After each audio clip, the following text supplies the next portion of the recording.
You're listening to Shoot the Hostage. I'm Sarah. And I'm Dan. We're a movie-obsessed couple that delves into a different film each week based around a theme. This season the theme is aliens, and we're covering 8 extraterrestrial-themed movies. Shoot the Hostage contains explicit language and mature content, as well as major spoilers for the chosen film. We really hope you enjoy listening and stick around.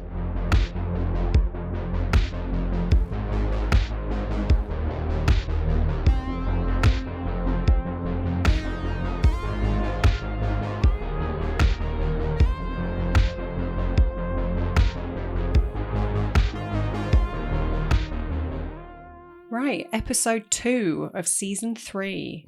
And we're covering Nicolas Roeg's The Man Who Fell to Earth. Yeah, continuing our alien theme. Yeah. Extraterrestrials. Yes. Non-human biologics. Yeah, my favourite new term. Non-human biologics. Yeah, from the year 2023. If nothing else happens this year, we got that term. We were considering calling this season non-human biologics. Yeah. I don't know.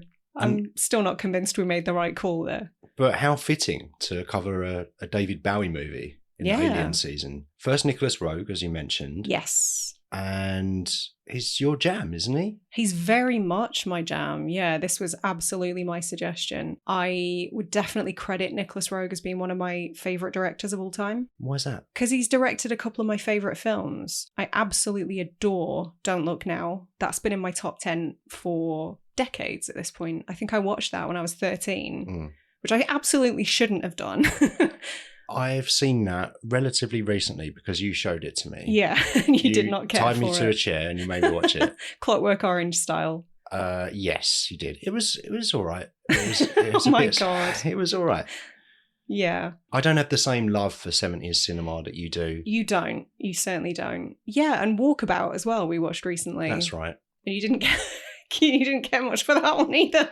No, I can see the appeal because they're impeccably made movies. Yeah. And I can see what you would get out of it. I'm just a little bit, sometimes I struggle to shake the teenager off my shoulder, just going, "Oh, where's the explosions?" You know? Why are we even dating? Some people are Don't Look Now people, other people are Con Air people. Yeah. Or you could say some people are Don't Look Now people, or some people are The Man Who Fell to Earth people. Oh, interesting. Yeah. My interests are piqued because we haven't really discussed this one at all. No. This is interesting. Let's dance. Let's dance, indeed. Let's put on our red shoes and dance the groove. Dance the blues. Let's dance the blues. What an album. Yeah, good album. I mean, we'll try and keep the David Bowie chat to a minimum, but I promise nothing at this point. I can't promise you that. You've suddenly become far more attractive to me. I can't think why. Right, before we delve in, have you got a synopsis then? Oh, yes, I have got a synopsis, which I found a minute ago and I've immediately lost it. I've refound it again. We're such professionals. That's called filler, why I do other things. So, 1976. Is this the oldest movie we've covered thus far? I think it might be, yeah. I think Thief was the other oldest one. But that was, 80, 81? Yes. So, 1976, 138 minutes long. Yeah, it's beefy. It's beefy. It's one of the longer ones that we've done. Ooh, wow. Tagline: power, space, time, and a visitor. That's a terrible tagline. It is really, isn't it? Yeah. Power, space, time. I don't like that. No, it's quite reductive. Yeah.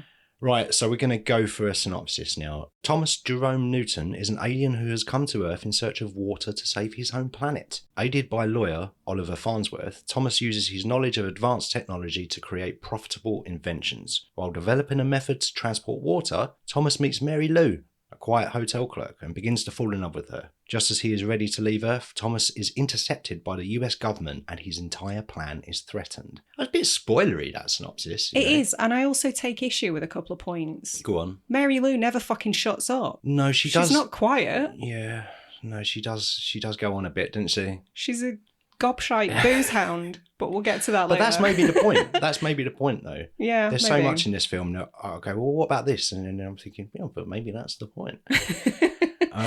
I've written an alternative synopsis. Oh, God. A starman embarks on a space oddity from planet I see Anthea. What you've done. From planet Athena to Earth. He learns that Earth has no heroes while under pressure to find water to send home. But he finds modern love and his focus changes. Later, he reveals that he belongs to a race of cat people. But his wife wants to give loving the alien a go anyway. Ultimately, he forgets his mission and spends his golden years having to stay in a Moon Age daydream. Oh, I love that. That's all right, isn't it? That was I brilliant. was happy with that. If it wasn't going to wreck the waveform, I would be giving you a small round of applause right now. You can just do it away from the mic.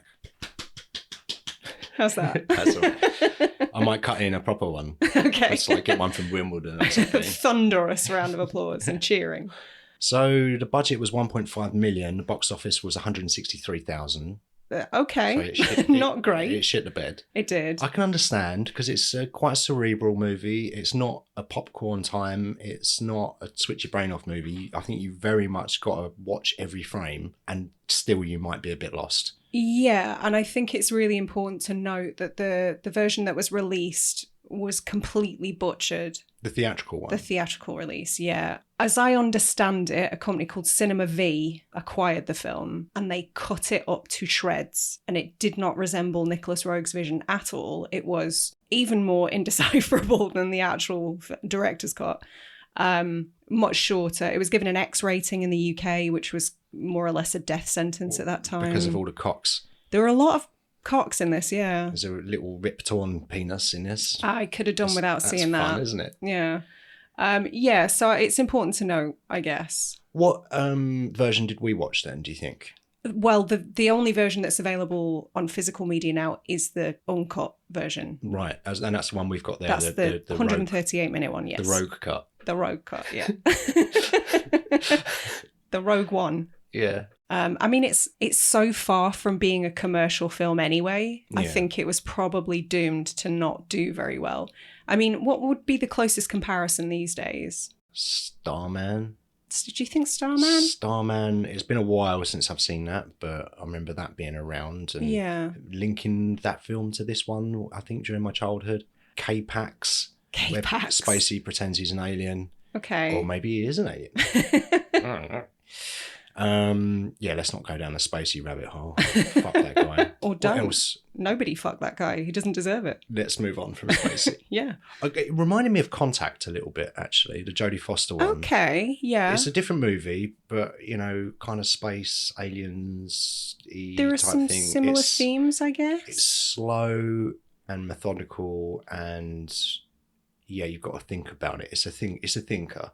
It's definitely a thinker. I think the closest comparison for me would probably be Under the Skin. Under the Skin's a really good shout, yeah. I think Under the Skin owes a lot to The Man Who Fell to Earth. And similarly, I can't imagine that film did big numbers. Under the Skin? Yeah. No, maybe I'm wrong. No. I'd be happy to be proved wrong, but it's certainly not very accessible, is it? It flew under the radar, I think. Yeah. Other comparisons, I can't think of any others off the top of my head. I've got some written down, but I can't be bothered to look at my notes. That's fair. It's not an easy film to pigeonhole. No, it's very much its own thing, and there's nothing really like it, though we've mentioned a couple of comparisons there, but there's nothing like it. There's just flavours of this movie in those ones, I think. Yeah, absolutely. You can see the influences in more modern stuff, but yes, it's so far and away a really unique piece of cinema. Yeah, and it's odd. I remember that when they announced that they were adapting or they were going to make a TV show. Yeah. And they did, and it came out a year or two ago, I think, with Chiwetel Ejiofor, Naomi Harris and McBoyle. And McBoyle. And we tried to watch it, didn't we, yesterday, but we couldn't find it on Prime, which it was previously on. But of course, we went to watch it and it's been removed. Apparently, that's set 45 years after the movie, so it's a kind of a sequel. Yeah, I'm a little bit gutted that we couldn't get hold of that, actually, because I'm so intrigued to see how they would follow on a film like that. Yeah, and I think it's like a closed loop. Like one season, it's a single story. Okay. There aren't going to be any more seasons. I did a quick Google and apparently they said, no, we told the story we wanted to tell, but more realistically, they probably got cancelled. I'm sure if they chucked a load of money at the creators and they wanted it, they would have done it. Yeah. Oh, we've suddenly come up with an idea that would work. Yeah. But I would like to get round to that at some point. Yeah. But I'm going to wait till it comes back on the streaming for free. Okay. So back to Nicolas Roeg for a second before we delve into the film itself. Do you know much about the man himself? The man himself, no. All I know is that he did some second unit work on Lawrence of Arabia, and he started in the camera department. I mean, well, I think his first job was as an editing assistant. Okay. So it sounds like he basically started from the ground floor and just worked his way up, which is kind of harder and harder to do these days, I think, outside of nepotism, which is a real shame. But yeah, he started editing in 1947. I believe. And then 12 years later, he started doing cinematography, 1959. Right. He's worked with some absolute legends. Some names off the top of my head. He worked with David Lean, Roger Corman. Corman. Yeah. Right, okay. A legend in a different way. Yeah. Francois Truffaut.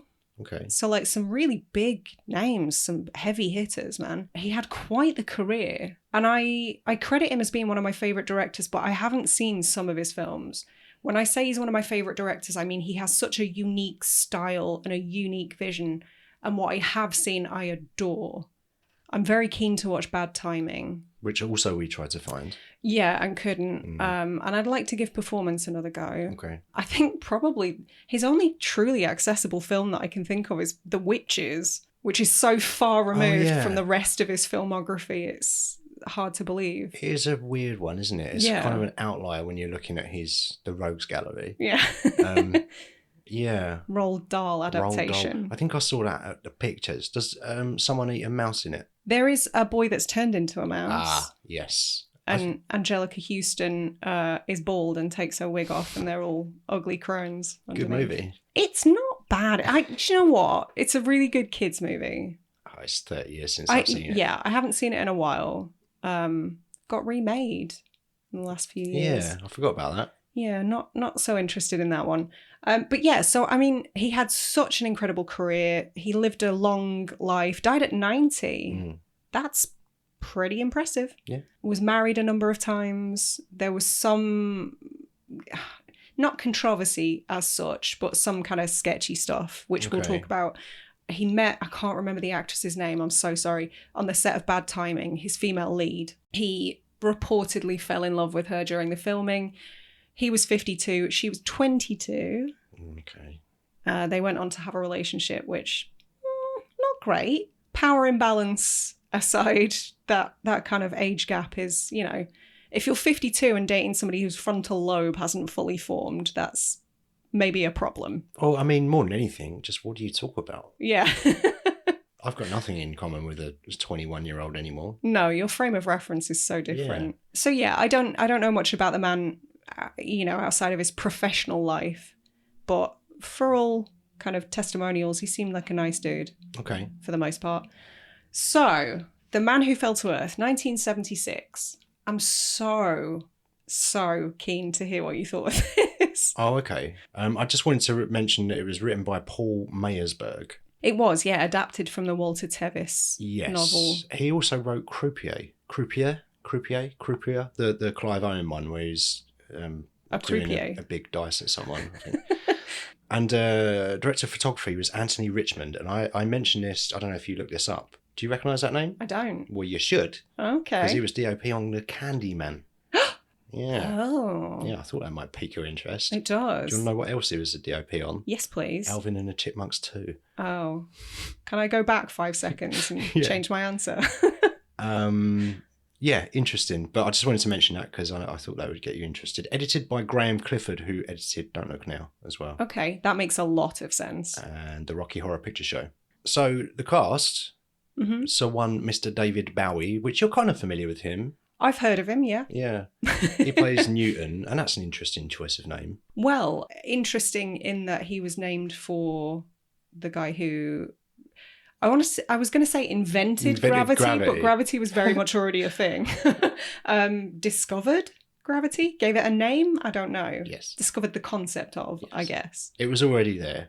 Yeah. It was already there. It was already in place, keeping it's all of our always planets been in there. the solar system and everything. Yeah, it all got keep working together in unison. Yeah. But he discovered it. You're right. And I thought that was an interesting name choice for Bowie's character. Bowie as an actor... Mm-hmm. I'm going to have to correct you. It's Bowie. Is it? Yeah. Bowie? Yes. Not Bowie? Bowie. Okay. He himself said Bowie, so I'm going to go with that. That's going to take me ages to get into my brain now. Yeah, so Bowie as an actor, what else has he done? I'm not sure if that question's serious or not. We'll just pretend that it is. Obviously Labyrinth. Labyrinth, yeah.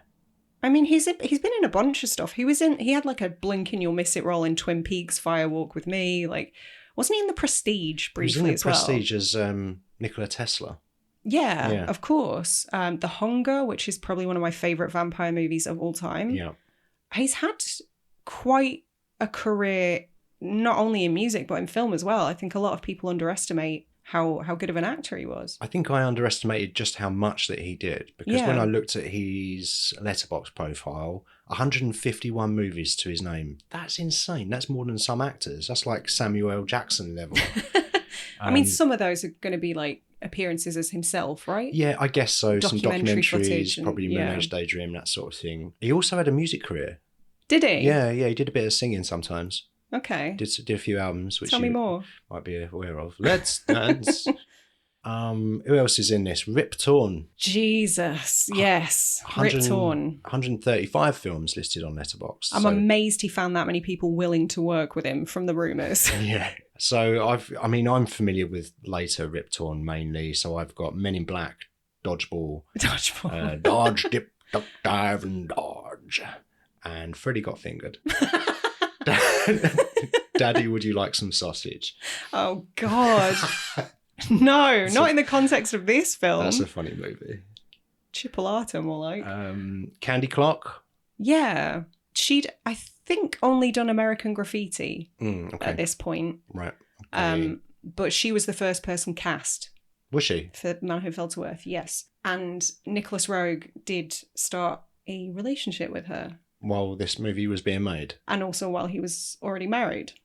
Okay. God, he's really living up to his name, isn't he? Yeah. Yeah, so she plays Mary Lou, and she also plays Newton's wife. Yeah. On planet Athena. Mm-hmm. I thought it was Anthea. Anthea. On planet Anthea. Yeah, you're right. I don't think they ever give it a name in the film itself, though. I think it's just in the literature. Yeah, I think so. I think maybe as well, if you read the book, that might give you a bit more context. I'm sure, yeah. Because this film doesn't really hand you anything. No. You've got to work quite hard to understand everything. And not in a Christopher Nolan way where you're just scratching your head going, what the fuck does this mean? It all makes sense by the end of the movie as long as you've paid attention to it. And given it some thought. Yeah. But I think it's one of those movies that you can really put any perspective on it that you want. I mean, it's so chock full of themes. You can kind of just pick one and run with it if you want. I really enjoyed the opening scene where you've got the stock footage of the rocket. Yeah. And that's coming towards the Earth. And then, like Icarus, he falls from the sky into a river. Yeah, the Icarus mythology. That's there's a painting, isn't there, in the movie? There's a painting. Is it The Landscape of the Fall of Icarus? I think it's called. Yeah. I can't remember the artist who's credited as painting it, but there has been some discrepancy recently. There's been some doubt cast on whether or not that was actually one of his paintings. So, okay. Interesting. Yeah, there's a number of references to Icarus throughout the film, but I mean, from a literal perspective, he falls to Earth and lands in water. So there's your first very literal reading on that. But also, I guess, somebody who had an ambitious aim, but hubris and human folly, or alien folly, I guess, in this instance, was their undoing. Yeah. Flew too close to the sun. That's right, yeah. So the first time we see Bowie, I beg your pardon. First time we see Bowie, he's learning how to walk. And he's doing this weird, long leg walk thing. And when I saw that, I was just like, what is this movie? What are we going to be watching? You started laughing immediately, I was like, uh-oh. Yeah, I did. And I don't think I was meant to be laughing. No. And then he finds his way to a pawn shop and he's got a bunch of gold rings for some reason. Mm-hmm. I don't know if he just mugged Sonic on his way there. I don't know.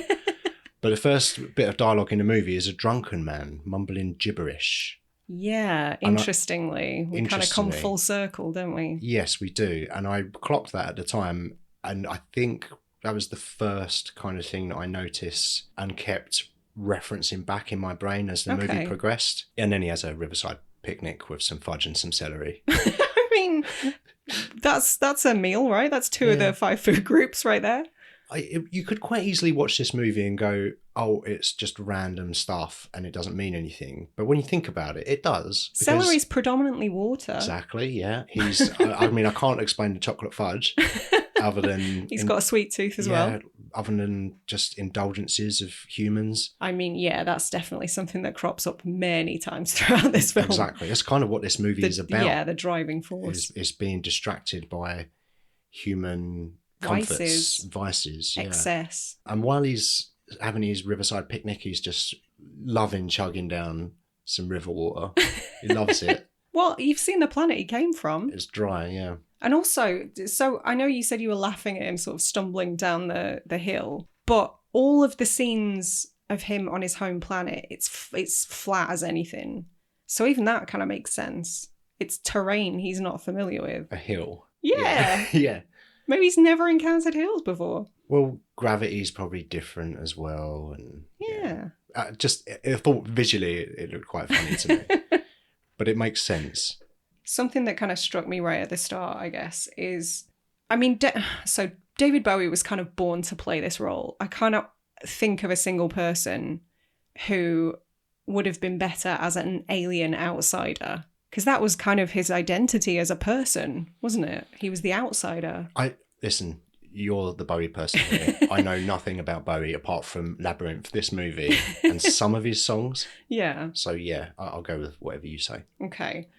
But I mean, a lot of his stage persona, Ziggy Stardust, all of that sort of stuff was centered around him being an alien and it just made so much sense to me. So it was quite curious to hear some of the actors that were considered before him, which we'll get to later. But yeah, immediately you're sort of forced to see things from his perspective.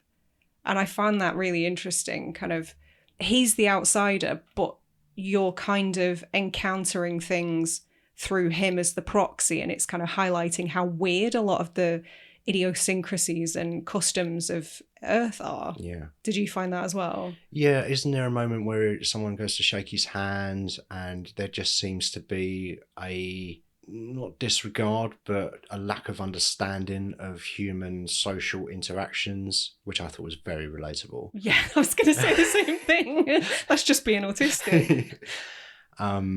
Yeah, so he was very alien, and as you say, we're looking at it through his eyes. And just all of the weird stuff that humans do.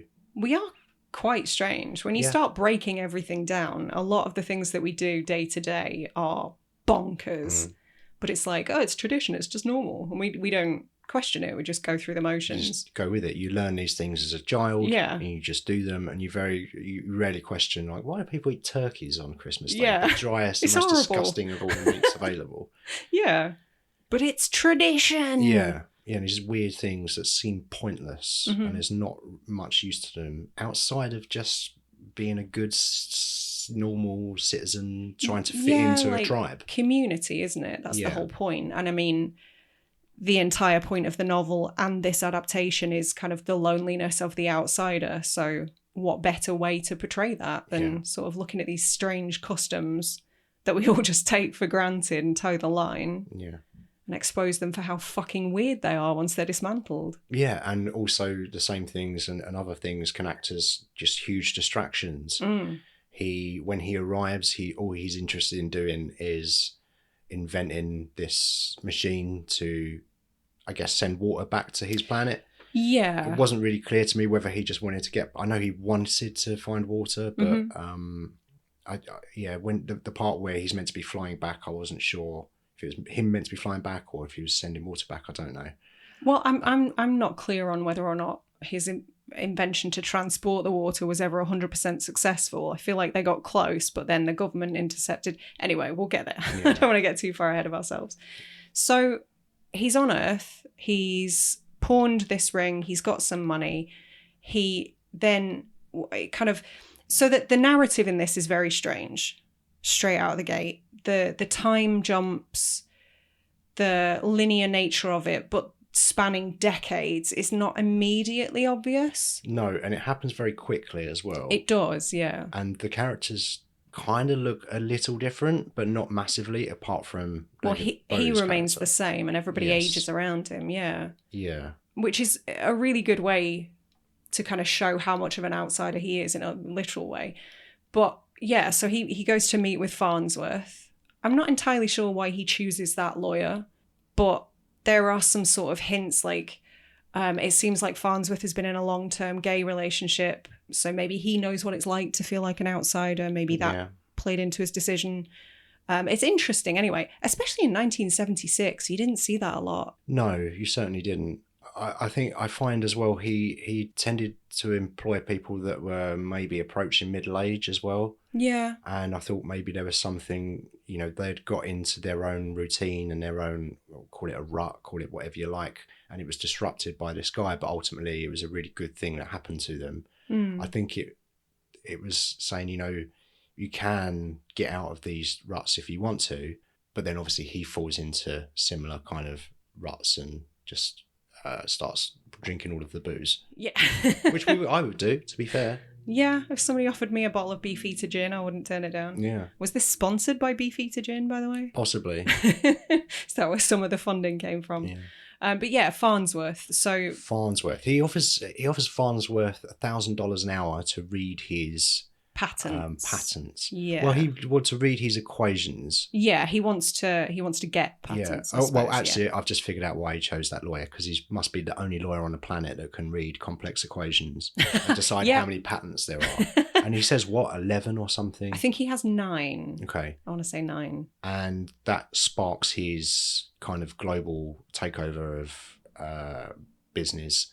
Yeah, they estimate that he's going to make like 300 million in 3 months or something like that. And I think it tends to be entertainment focused. Yeah, from what I gather. Culture focused. Mm-hmm. Which makes sense, because Farnsworth was named after one of the inventors of the modern TV set. Okay. That's interesting. TV's come up a lot in this as well. Yeah. There's throughout the movie, Bowie's character is watching multiple TVs. He kind of becomes obsessed. Yes. At first, I was unsure about the reasoning behind that, because I think it's easy to kind of go, oh, he's just trying to consume as much information and learn as much about humans as he can. But I don't, the more it wore on, the less I started to think that. I think it was more just like, as you say, falling into the trappings of what it means to be human and the distractions, that we surround ourselves with to get through the shit. Yeah, it was definitely another distraction.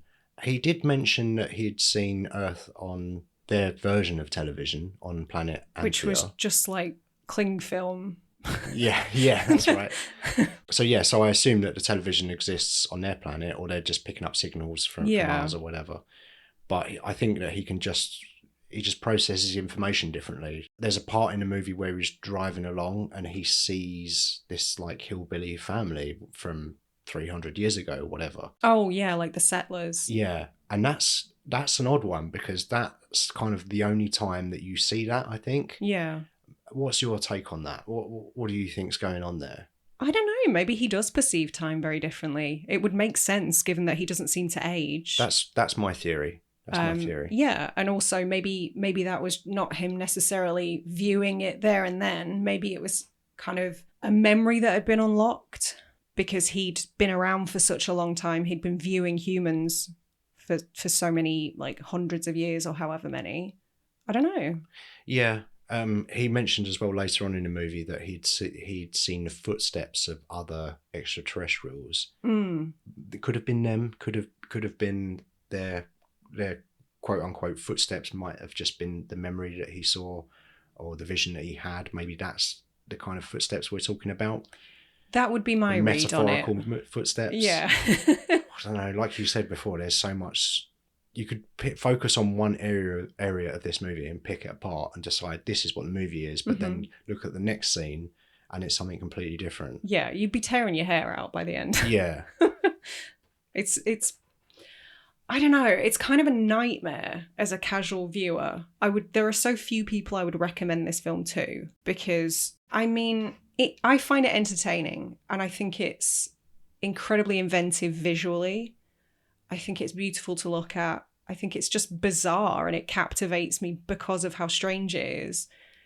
But I don't know who I would recommend it to. It's so strange. Yeah, I don't know who I'd recommend this to either. I'd recommend it to me. Yeah.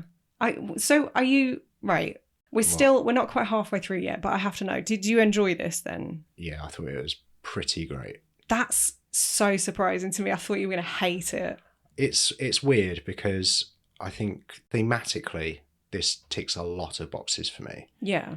It's a sci-fi. That's another box ticked. There's just a lot going on in this that is just really right up my street. It on plays an existential level, yeah. Yeah, it plays to my taste existentially, technologically, thematically. Just some of the themes running throughout it: addiction, globalization. Bowie's got really good hair. He's got magnificent hair, and yeah, environmental stuff. He comes from He comes from a planet that's dry as fuck. So yeah, maybe that's Earth in. Well, 15 yeah, years. that got me thinking. It got me thinking because there are so many instances in media where aliens are coming to the planet for water, or the inverse, like in Signs, where they're deathly afraid of it. But it always seems to play a part. Yeah, and I do think like it is going to be a scarce resource. Yeah, as the years tick on. It is, yeah. It's a simple fact that it will be as there becomes more and more of us and we pollute the planet more and more. Unfortunately, that's how it's going to head, where it's going to head, we think. But anyway, let's keep it light and fluffy. Can we go back to talking about Rip Torn for a minute? Yeah, sure. Let me just scroll up to my Rip Torn section. Ripstick. Little Rip. Rip Torn, back when he was just a small tear. Yeah. He gets introduced to us via sexy time. Yeah, I'll be honest. I think I've got a pretty good handle on this film, but his character is the one that kind of evades me the most. In what way? In terms of his purpose, his storytelling purpose. Because, yeah, we're introduced with him. He's having kind of a myriad of relationships with inappropriately younger students. He works, is he a professor or a teacher's aide or something? So he's having these inappropriate relationships. There's some sort of role play involved where they're saying, oh, you're not at all like my father. Like that's a line that's repeated by more than one woman. So there's definitely some weirdness, some Freudian weirdness going on there. But he doesn't crop up again for a while. There's a big chunk of the film where we don't see his character. But he's obviously important because he's there at the start, he's there at the end. But I have less of a handle on his purpose. I think he's just trying to protect the Earth from the scum of the universe. Right, of course. No, you're right. He does pop up. I kind of feel like he kind of represents humanity in a way because... Fallible. He obviously is having relations with his students, which is totally unethical. Mm-hmm. So I feel like maybe him getting to work for Newton's company, which were called Worldwide Enterprises, I think. Yeah, it was like a WE logo, wasn't it? I feel like maybe that was him getting a second chance. That was his redemption, was it? Well, yes, that was his redemption. How he saw it, yeah. I think so. Yeah. But ultimately he fails, right? He fails again. Yeah. He gets given a second chance and he disappoints again because he the one that shops him to the government. That's the impression I get, yeah, because he has the recording device and the X-ray camera hidden behind the wall unit. Yeah. So it was unclear to me whether that was of his own volition or if he'd been roped in to do that because he had access to Thomas. Yeah. But yeah, he does. He dobs him in. Yeah. In one way or another. And I don't know. That sort of circles back to one of the biggest themes, I think, in this film. And that's just like distrust of the outsider, distrust of quote unquote the other. Yeah. And there's that beautiful line right at the end where Bowie is just talking about the mistreatment that he had at the hands of the US government and kind of saying, I'm paraphrasing, I don't remember the exact line, but he kind of says, I can't say we'd have done any differently. We'd have done the same thing to you. Yeah. That's what he says, I think. Yeah. Sure. Yeah, so maybe that is something that's more universal and not necessarily a human trait, is the distrust of outsiders. The unknown, yeah, it's scary. And it can be scary. But the fact that this was written I think the novel was set during the Cold War era, which makes a lot of sense in that regard. Yeah. Everybody was so fearful about what their quote unquote opponents were doing if they had better weapons and bigger bombs. And so we had to one up them. And there was just this air of paranoia throughout. Oh, what if they had a hash brown spaceship? Yeah. They'd kill us all with giant hash browns. Drop one cosmic giant hash brown on the Earth and we'd just all die immediately. It looked like a hash brown train. That wouldn't be a way to go. That wouldn't be a bad way to go, would it? Death by hash brown? Killed by a giant hash brown. I'd be all right with that. Yeah. Was it a train? Died as I lived. Was it a train? Spaceship? It looked like a train. Yeah. I don't know. Their house? It wasn't clear, was it? No. They just hung around and sort of pointed at it and go, oh, look, hash brown. Where's Bowie? Just this triangular thing covered in cornflakes. I don't know. It was a weird design, but I didn't hate it. I thought it was quite good. But I mean, in terms of, we just don't know, do we? So in terms of speculation, why not have it look like a hash brown? Yeah. It could be anything. They don't have hash browns on Anthea. Oh, that makes me sad for them. I'd have come to Earth for the hash browns, not the water. Maybe that's another reason he stayed for so long. I forgot about his family because he found hash browns. Hash browns, yeah, that makes sense. Yeah. I would abandon everyone I loved for hash browns. He wanted to stay on Earth until McDonald's started serving breakfast all day. Oh, what a dream. Yeah. Where were we? Rip Torn. Rip Torn, right, okay. Have we finished with Rip Torn? Yes and no. So no then. Well, again, I don't believe he was the first choice for the role. Okay. I think that there were a number of reasons. After we watched this, I introduced you to that insane video that you can find on YouTube. If you haven't seen it, you must. Just Google Norman Mailer, Rip Torn, Maidstone. It's about 10 minutes. It's a really shaky home video taken on the set of the film Maidstone, which was directed by Norman Mailer. Rip Torn, seemingly apropos of nothing, lost in character or on drugs, unclear. All of the above. Yeah. Little of column A, little of column B. Too many hash browns. Yeah. Attacks the director with a hammer. He takes a hammer to his head. So they end up in this brawl. Norman Mailer takes a chunk out of Rip Torn's ear, and just the look on his face. I can't remember exactly what he was saying, but there was a lot of it's all right, baby. It was so odd. Yeah. He seemed like an insane person. I think you're right. And he was slapped on the wrist a few times as well. Yes. I think a few DUIs. Yeah. He was, I can't remember the year, but I looked up, he got very drunk and tried to break into a bank once. We should have covered that in criminal season. Yeah.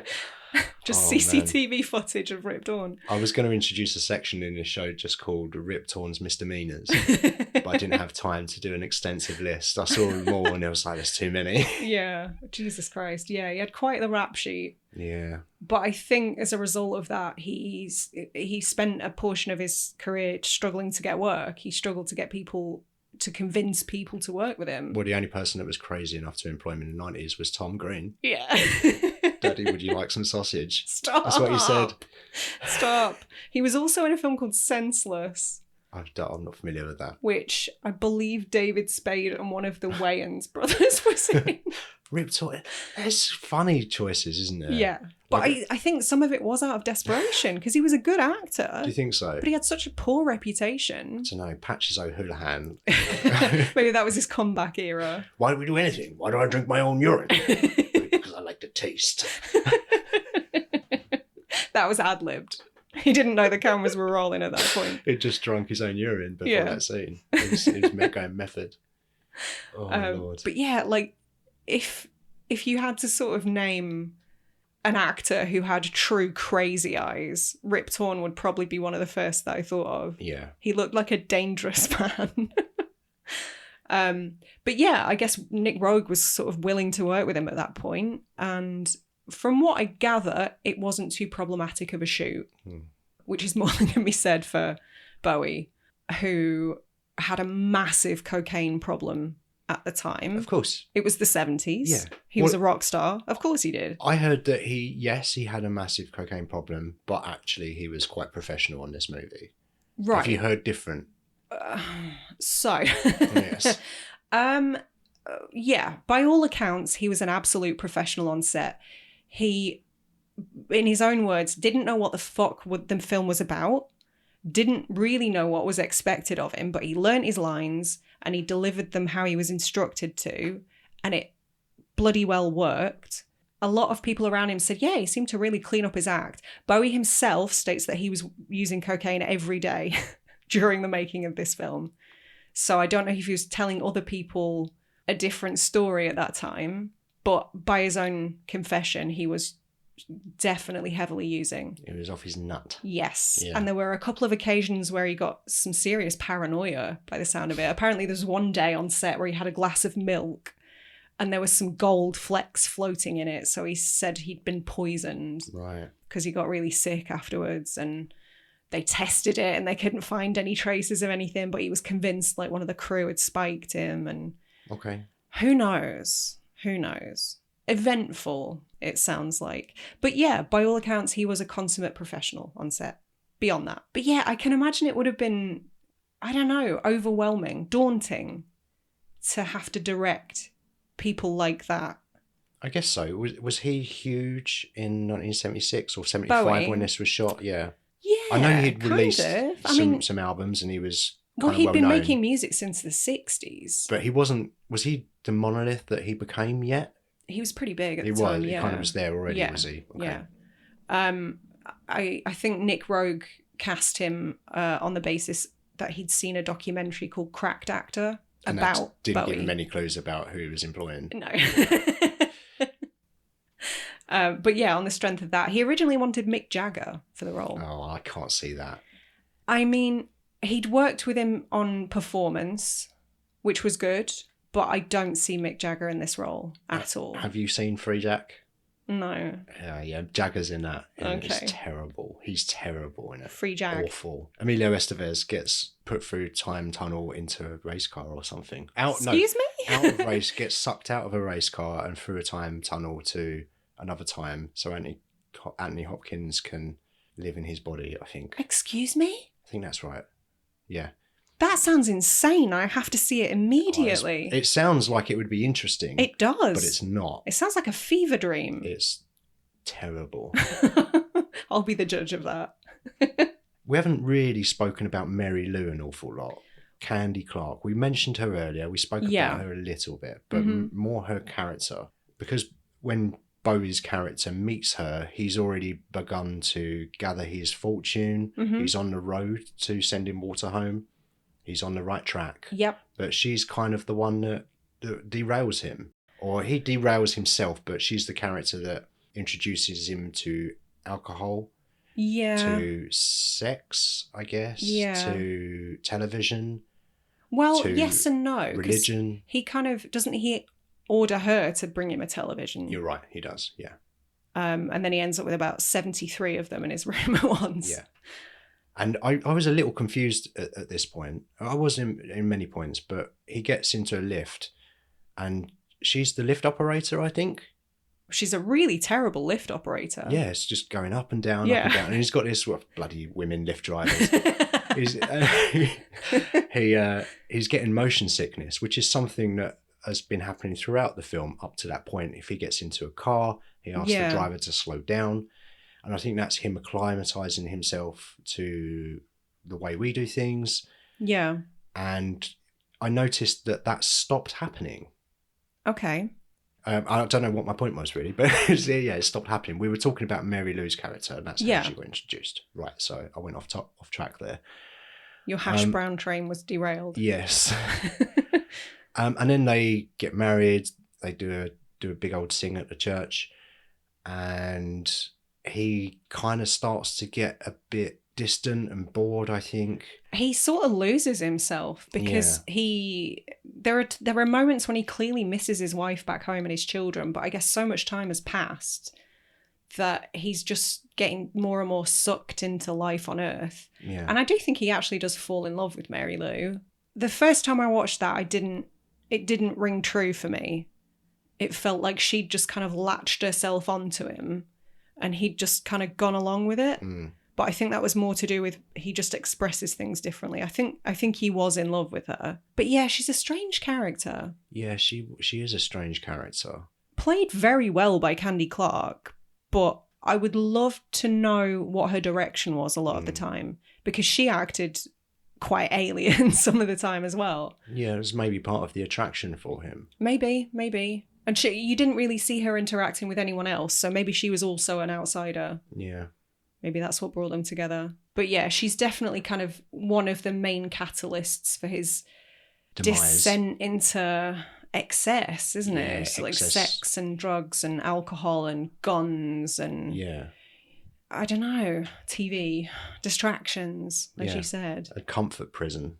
Yeah, that's a really good way of phrasing it. The Howard Hughes style of living life. Oh, yeah. I mean, he does sort of become a bit of a Howard Hughes figure, doesn't he? Total recluse, yeah. So when he's, we don't know who quite sabotaged his mission. Oh, by the way, there's a real astronaut in this. Jim Lovell, who was on the Apollo 13 mission. Really? Yeah. Who was he? He was in the movie somewhere.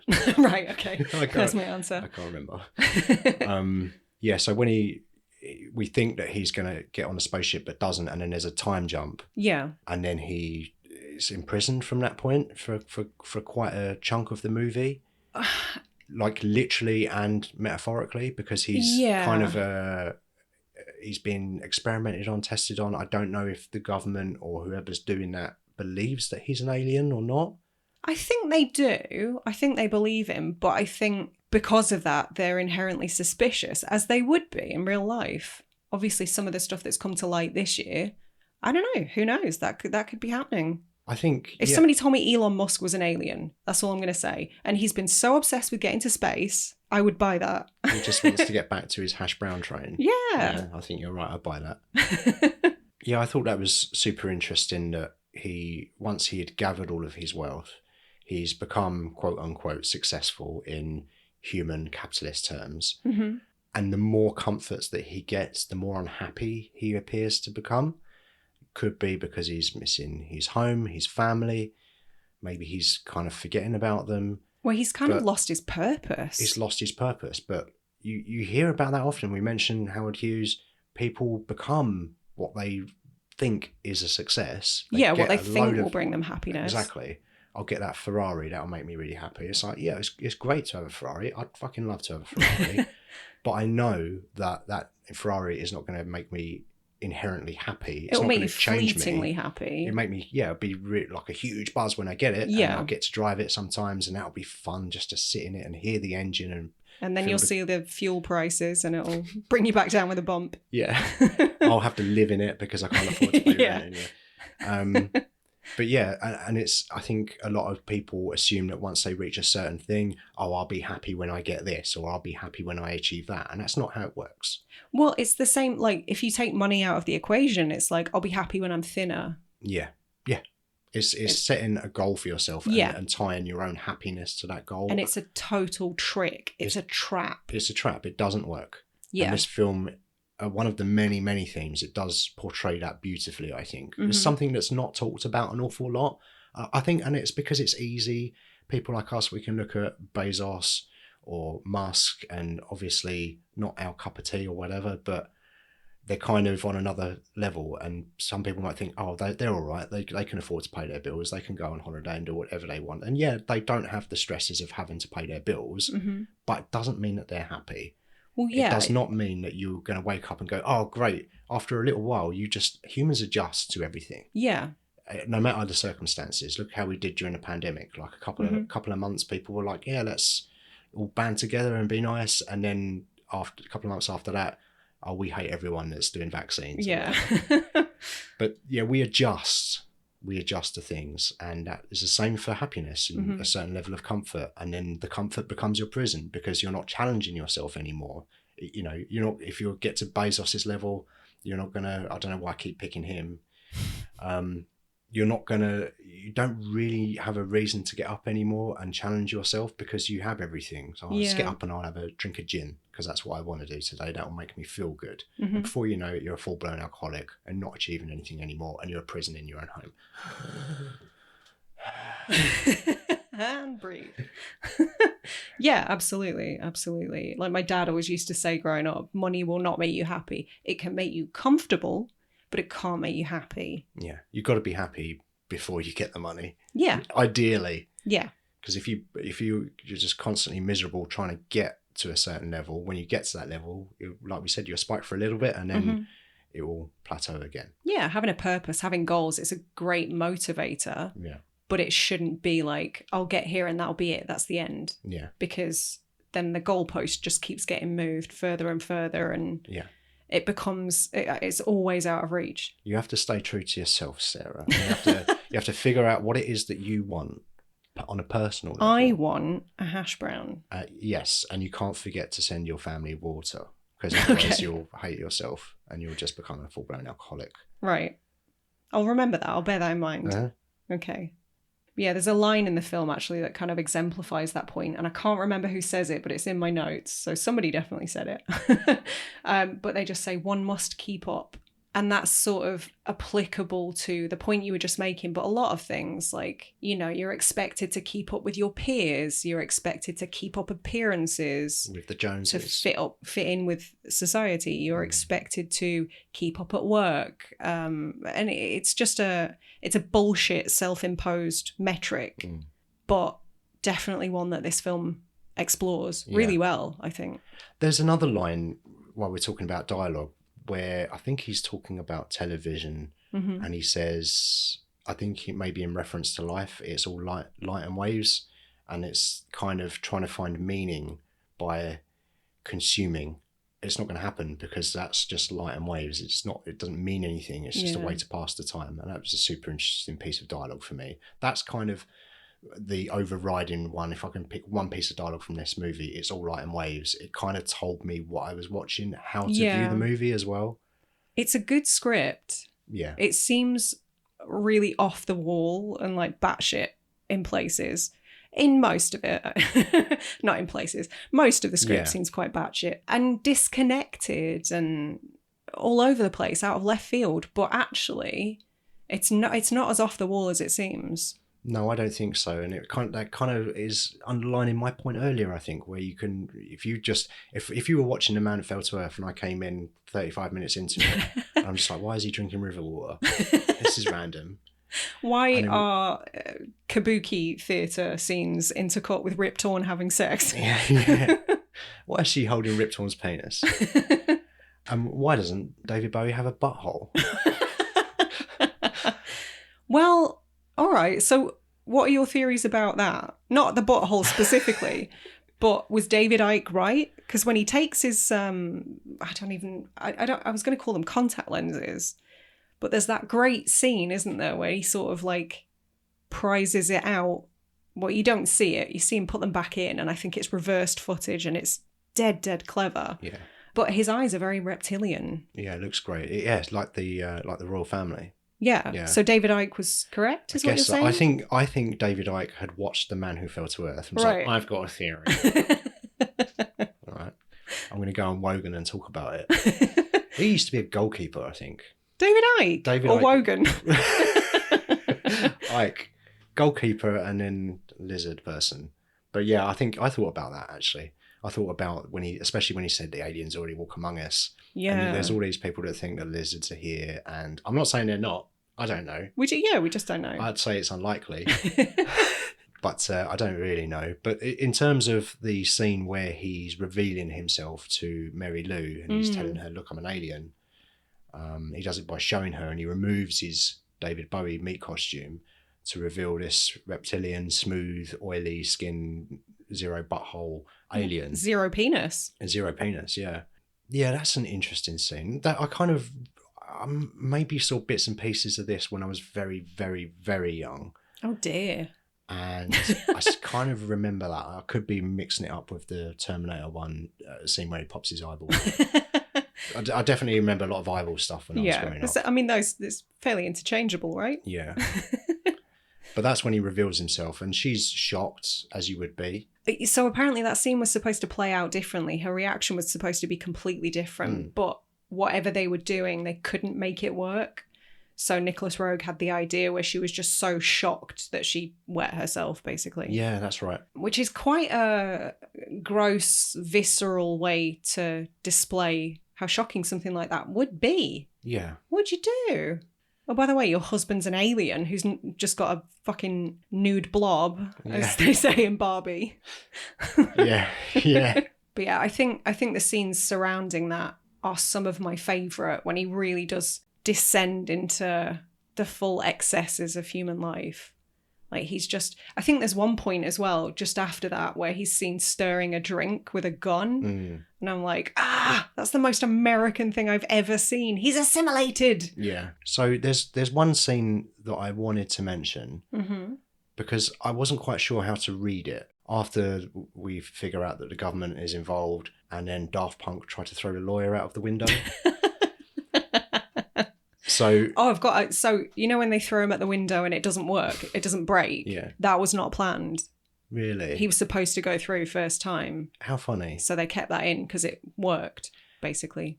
How funny, because he apologises for not being able to be thrown through a window. Yeah. And then he also says, I've changed my mind. Right. And I don't know what that was in reference to, because I assume it was meant to look like a suicide. But he says, I've changed my mind. And I wonder, has he also shopped Newton? Yeah, I don't know. I didn't really know how to take that piece of dialogue. I was very confused by that. And I still don't know what that means. Maybe he'd changed his mind about Homework being the better album. I don't know. To me, that sort of suggests that the government had approached him and he'd turned on Thomas, maybe? Yeah, I think they did approach him, didn't they? And didn't he tell them to get fucked? I think so. But then maybe they approached him again later. They leaned on him a little bit. And he changed his mind right at the last minute, but it was too late for him. Maybe. He was a loose end. Yeah. Knew too much. Yes.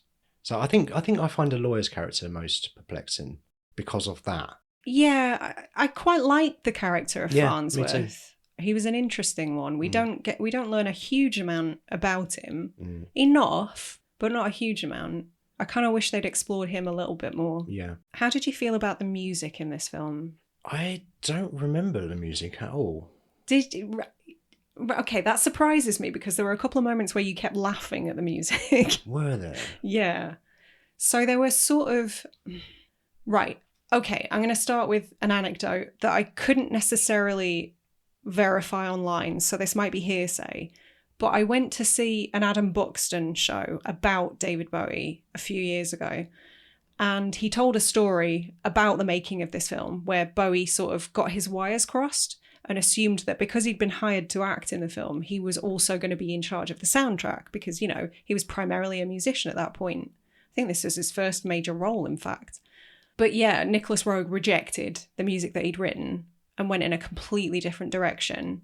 I think maybe 1 or 2 tracks was used. What, in the movie? In the movie. I know he used some of the stuff he'd written for the film on his own albums a little bit further down the line. But I wish I knew the guy's name. I don't know who ended up doing the music. But it was sort of 50% of it was really ethereal and fit with the kind of cosmic themes.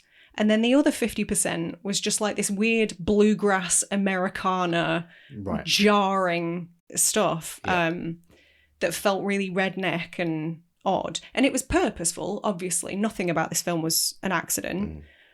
He wanted to feature music that was kind of completely at odds with the character and who he was and where he came from. And the way to do that was to include the most American music he could think of at the time. But it's tough. It fits. I see the reason why they employed it, but I didn't really like it. No. I didn't care for it. I had completely forgotten about the music, but now you mentioned the kind of country and western vibe. Yeah, I remember Twangy, all of that. Yeah, plinky plonky. Horrible. Didn't care for it. I actually heard that, and again, I don't know, I haven't confirmed this. Yeah. It'll say everyone's dead, so you can't confirm it now. But I had heard that, yes, he had started to make the soundtrack for this, but it was the studio that said, no, we're not going to pay Bowie to do the music as well. Right. So he just stopped. Okay. So he may have assumed that. Right. But he started to make it, and the studio were like, no, we can't afford you to do the music as well. Go away. Leave us alone. Double payments for you. But apparently one of the tracks that he made for this film, the bare bones of it was included on one of his own albums, apparently. Yeah, I heard that as well. And some of the stills from the film were used on their cover art for Station to Station and Low, I believe, as well. Okay. Station to Station, I can vividly picture, but there was another as well, yeah. It's funny, isn't it? Because you mentioned that Bowie didn't really know what this movie was about. Yeah. I assume he'd read the scripts, but maybe not. Who knows? He learned his lines. I know that much. This is the most Bowie film I think I've ever seen. Even if Tilda Swinton was the lead role in a remake, it would still be a Bowie movie. The most, just because of his music, like you mentioned earlier, the sort of things that are going on in the song Starman, for example. Yeah. And I think even when I was a kid, I might have thought that song was on this movie. I don't know. It would make sense, yeah. It's so Bowie. Yeah, absolutely. It's absolutely. most Bowie. Yeah, maximum over Bowie. Yeah. Do you know who nearly played Thomas Newton? Go on. Michael Crichton. The dinosaur guy? The guy who wrote Jurassic Park. The guy who wrote Timelines? Yeah. That's insane. Okay. Who's like, I believe 6'11". Right, so based on his height. Yeah, I didn't even know. Has he done any acting work? This is the second tall alien movie we've done in a row. It is, yeah. Could have got Kevin Peter Hall for this one. They could. Oh, no, it wouldn't have been the same. But yeah, how odd. That's definitely one of those tidbits of information that sounds fake. Yeah, I'm not sure. They definitely went in the right direction, though. I think Bowie was so thin at the time, the costume department, the lady who was in charge basically said that some of the outfits he was made to wear were actually children's clothes. Okay. Because he was so skinny and so frail. And they definitely played that up as well. Like the scene where you mentioned where Mary Lou is operating the lift and he kind of passes out and has a nosebleed and she carries him to his room. She obviously wasn't really carrying him. They built a rig that involved a skateboard and some other stuff, so it looked like she was carrying him. Oh, darling, would you carry me through the threshold? Yeah. I seem to have lost my balance. It sounds more like the bloke from Wayne's World 2. Killed him with his own shoe. I think it's probably worth mentioning some of the, I hesitate to say effects work, but I guess it is. The practical stuff. Yeah, the makeup. Guess it's all practical, the makeup effect, yeah, definitely. Yeah. Practical or in camera for sure. Yeah. No CGI. But yeah, some of the stuff that they utilised, I think the old person prosthetic makeup was like chef kiss. I thought, yeah, it was... For 1976. It was pretty... I would say the only problem I had, it was a bit subtle. It was... Do you think? Yeah, it was kind of hard to tell if they'd actually aged up or not. Okay. I had to really concentrate on it. I mean, they could have done greyer, puffier hair or whatever. But yeah, it did look good though. I do agree with you. They did a really good job on it. Like old Rip Torn looked exactly how Rip Torn ended up looking. That's true. Yeah. It was amazing. Yes. They nailed it. I thought that this was made at the same time as Dodgeball. Yeah. They just shot it. Like that movie, was it Boyhood? Where they yeah. Shot it over 40 years. Yeah. Yeah, and even Candy Clark's makeup. And there was a scene in particular, it's kind of long after they'd parted ways, but she comes to see him because he's been intercepted by the government. He's become a recluse at that point. She visits him in his insane townhouse. His prison of comfort. Prison of comfort, with the very striking sort of wallpaper. Well, yeah, with the dartboard in the middle. The outdoor-indoor wallpaper, yeah. Yeah. That set was incredible. That house, the bedroom, all of it was brilliant. You know what you've made it when you've got a roof light and a ping pong table. Right? Mm. That's the dream. But yeah, they have that moment. I think it's the last time they see each other and they sort of have a for old time's sake evening. Bunk up. Yeah. And it's shot really cleverly because obviously there's quite a lot of graphic nudity in this film, which we haven't really touched on, actually. There's a lot of beyond Rip Torn's penis. I'm amazed we haven't really mentioned it. Cocks and vaginas all over the gaff. All over the shot. It's fucking great. Look, we were talking about this off the air yesterday, I think. I find it wild that we've somehow, 50 years later, as a society, have gone more puritanical. Yeah. We've swung completely in the opposite direction. They're just bodies.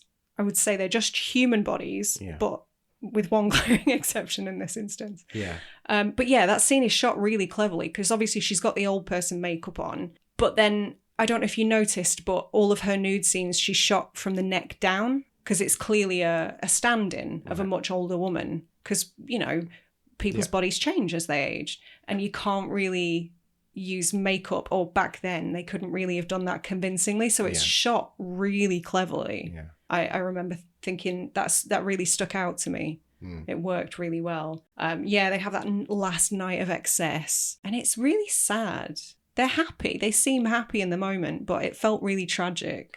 But that's kind of the point of it, though, isn't it? Well, the whole film is a tragic story, yeah. Yeah, but that's kind of the point, is these vices, alcohol, you're happy in the moment when you're drinking it. Yeah. Oh, this is great, but then you're not doing a thing. Yeah, when the dust settles, you'll be sad. Yeah, you haven't achieved anything, and actually you're going to have a bastard hangover in the morning unless you just carry on drinking. How do you feel about the very end then? Because it is somewhat, I hesitate to say anticlimactic because it's not that kind of film, but it just sort of ends. I think it's a natural conclusion. I think it's a pretty perfect ending for this movie, for what it is, for what the themes are, for what it's about. I think, and funnily enough as well, how art and real life kind of intertwine. The character Newton becomes a singer and releases an album. And when Rip Torn's character goes into the record shop, he actually passes a David Bowie record. Does he? Yeah. Oh, a bit of self-promotion. Yeah. Smart. Bowie's publicist was like, we'll only sign this deal if you have a record in the background. No, the camera needs to be an inch closer. Yeah. Rip Torn finds him via listening to a track. I'm not sure how that happens. Yeah. In 1976, but I guess it's the future now. Yeah. And so he tracks him down, and he's at a restaurant or an outside bar or something. And of course he's drinking. He's got a big old hat on. Yeah. And it's just the final conversation between Rip Torn. Nate is his character. Nate. Yeah, I thought it was a good ending. They had a good discussion. It was the part where you mentioned earlier when Newton said we'd have done the same thing to you. Yeah. And it was just a nice way to end it, because he sort of just he was like sadly accepting of the whole situation. Yeah, he just puts his head down and he's just kind of giving up. I see that as the waiter says, "I think you've had enough," in reference to the booze, or literally in reference to the booze, but actually it's in reference to many, many things. And Rip Torn saying, yes, I think he's had enough. And he puts his head down and it ends. And obviously that's just after the scene where we find out that Rip Torn is now with Mary Lou. So doubly sort of tragic for Thomas. Yeah. His family and, his wife and children are long dead. The planet's dying. He didn't fulfill his mission. Yeah. And he's just kind of, I don't know, what TikTok would call bed rotting, I suppose. Okay. Just wasting his life away. Yeah. It's so tragic. It's like Shakespearean levels of tragedy, man. This movie definitely is a tragedy. Yeah, 100%. On a global scale. Yeah. For him. For sure. And his family. And for us, eventually. Yeah, well, yeah, exactly. All we need to do is build a hash brown spaceship. Yep. Fly to another planet. Get onto Musk. Okay. SpaceX hash browns. I'll make that happen. Yeah, good movie. I like this movie a lot, That shocks me. I'll be honest.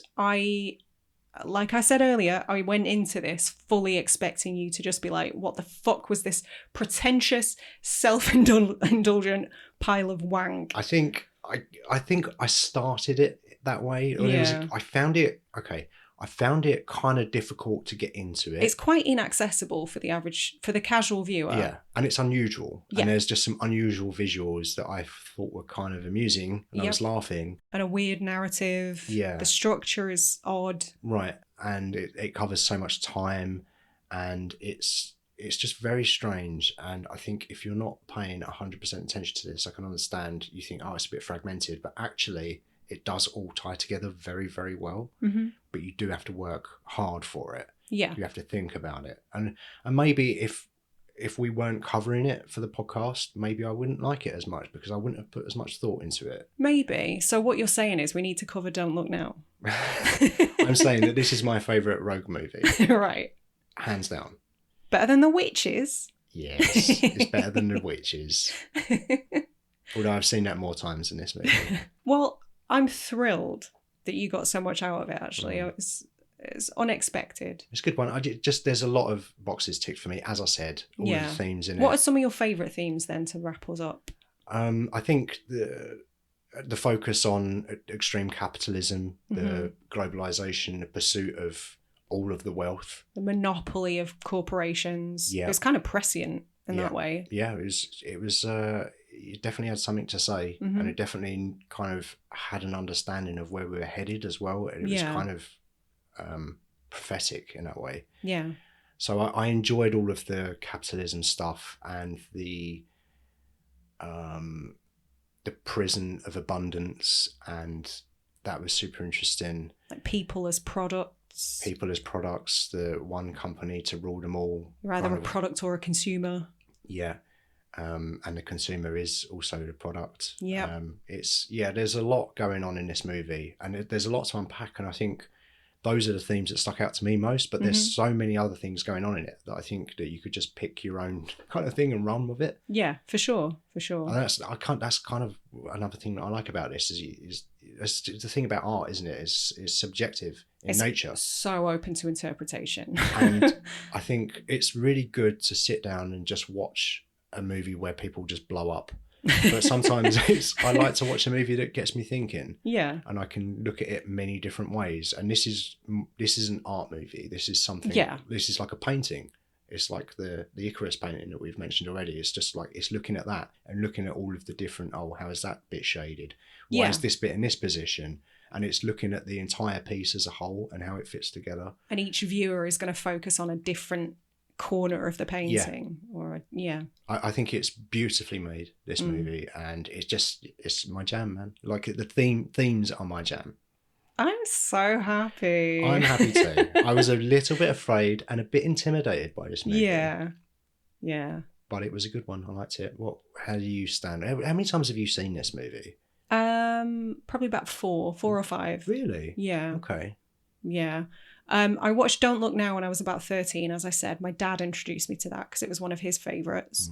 I watched both Don't Look Now and Deliverance at 13 because, based on my dad's recommendations. Okay. Which probably explains a lot about my taste in films now that I think about it. That's a conversation to have with my therapist.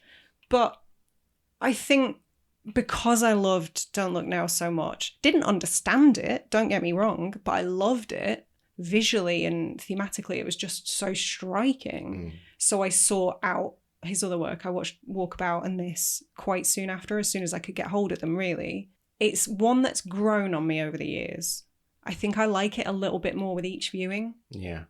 I can understand that because there's so much to unpack from it. And it's pretty dense, isn't it? And also, Sarah, sometimes we change when time passes, so you're viewing it almost as a different person. Changes. It's 2 thumbs up. Yeah. Unsurprisingly, I love it. Yeah, I thought it was excellent. Long live David Bowie. Yes, agreed. So, shall we announce what we're doing for the next episode? Sure, because I remember it this time. We're doing Arrival. Denis Villeneuve. Yeah, I've only seen it once. Okay. I'm kind of excited to watch it again.